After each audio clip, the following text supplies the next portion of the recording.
Here in the U.S. today, the new Canadian Prime Minister came to the White House to meet President Trump amid an acrimonious war of words started by Mr. Trump that's roiled the historic alliance between the neighbors.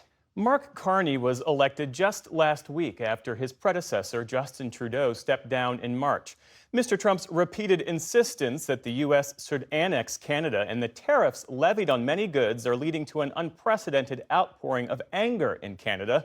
Our Laura Barón-Lopez has more.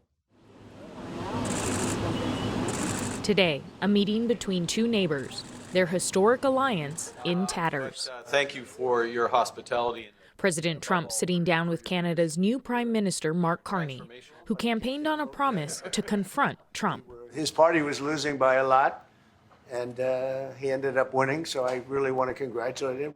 The high-stakes talks began with pleasantries. Within minutes, Carney shut down Trump's repeated declaration that he wants to annex Canada and make it the 51st state. As you know from real estate, there are some places that are never for sale. That's true. We're sitting in one right now, Buckingham Palace that you visited as well. That's true. And having met with the owners of Canada over the course of the campaign last several months, it's not for sale, won't be for sale ever. But Trump again brushed it aside. Time will tell. It's only time. But I say never. The war of words began long before today's visit.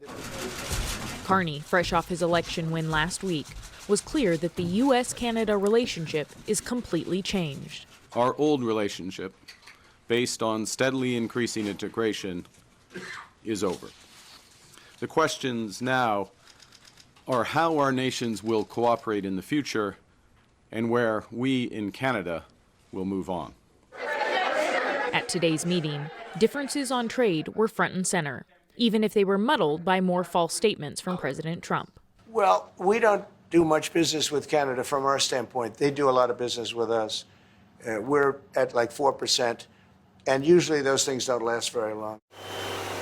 The U.S. and Canada have been among each other's top trading partners for decades. And when asked about tariffs, Trump was blunt. Is there anything he could say to you in the course of your meetings with him today that would get you to lift tariffs on Canada? No, Why not? just the way it is. Carney, who is a two-time central bank chief himself, went on to agree. Economic differences will take time to resolve. This is a bigger discussion. There are much bigger forces involved, and this will take some time and some discussions, and that's why we're here. Later in the afternoon, Carney made his way to the Canadian Embassy, Good afternoon. just down Pennsylvania Avenue from the White House, and told reporters he asked Trump to stop calling Canada the 51st state. We have a lot more work to do. I'm not trying to suggest at any respect that we can have one meeting and everything's changed, but now we are engaged. Despite the uncertainty, Carney remained optimistic Thank you very much. about the future of the relationship. For the PBS NewsHour, I'm Laura Barón-Lopez. To get more perspective on how Canada is viewing the first meeting between Prime Minister Carney and President Trump, I'm joined by Brian Clow. He was the Deputy Chief of Staff to former Prime Minister Justin Trudeau and has also served as the Executive Director for Canadian-U.S. Relations at the former Prime Minister's office. Brian Clow, welcome to the NewsHour. Thanks for joining us. Great to be here. So these are two men who, it's fair to say, have sparred from afar, but they kept a very civil tone in this first face-to-face meeting. So how do you look at it? Did they do any repair to a damaged relationship or just emerge without additional damage done?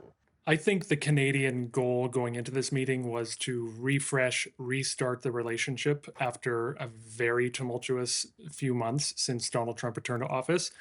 And Prime Minister Carney clearly achieved what he needed to achieve. He didn't need to come out of today with a tariff lift or any specific policy outcome. What he needed to do was establish a constructive tone with the president that can lead into further talks. What struck me was how positive and respectful the president was in return. And what I mean by that is not in substance, but in tone, and that is an important difference. The president clearly respects Mark Carney, and I think that will lay the foundation for future talks. That said, it's still concerning to see the president repeating some egregious statements about annexation of Canada and trying to shut down some of our core industries like auto. So does this in some way sort of open the door for the two sides to negotiate with a bit more substance? And if that's the case, what would be the top of Carney's list in terms of what he'd like to see get done?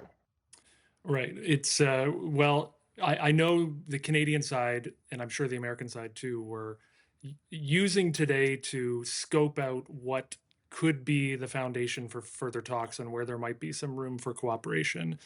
I believe the Canadians would have come in with the outlines of some potential areas of further cooperation, things like defense spending, energy, critical minerals.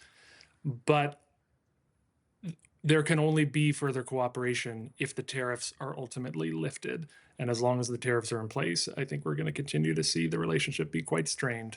Well, those tariffs have to be already taking some kind of a hit to the Canadian economy. And we've heard Carney say that he would walk away from a bad deal if Mr. Trump refuses to budge. Can Canada afford to do that?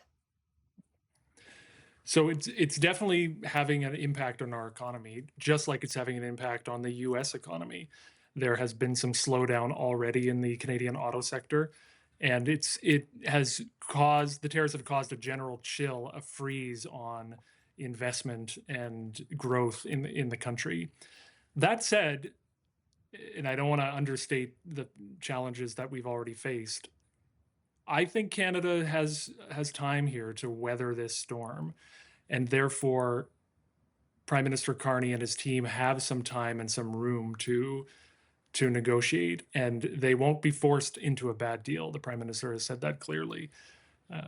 I expect, while I'm hopeful these talks could unfold and be wrapped up in a matter of weeks, I would expect that negotiations will go on much longer than that. In terms of the support Carney has back home, I mean, there's been some reporting here about the anger among Canadians that Mr. Trump's remarks and the tariffs have sparked sort of a surge of nationalism, boycotting American products and so on.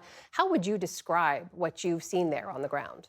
Yeah, it's like nothing I've ever seen. And I don't think there are many Canadians alive who would have seen the level of patriotism that we're currently experiencing right now. It's unfortunate that it took these threats that we're seeing from the U.S. president to bring us all together in the way we are. But if there's one upside to these threats, it is our renewed sense of patriotism. Canadians are really angry. They're really upset at what the president and his team have said about us. And that is, it has dug the relationship into a very big hole, and it's going to take some time to dig out of that hole. That is Brian Clow, Deputy Chief of Staff to former Prime Minister Justin Trudeau, joining us from Toronto tonight. Brian, thank you for your time. Good to speak with you. Thank you very much.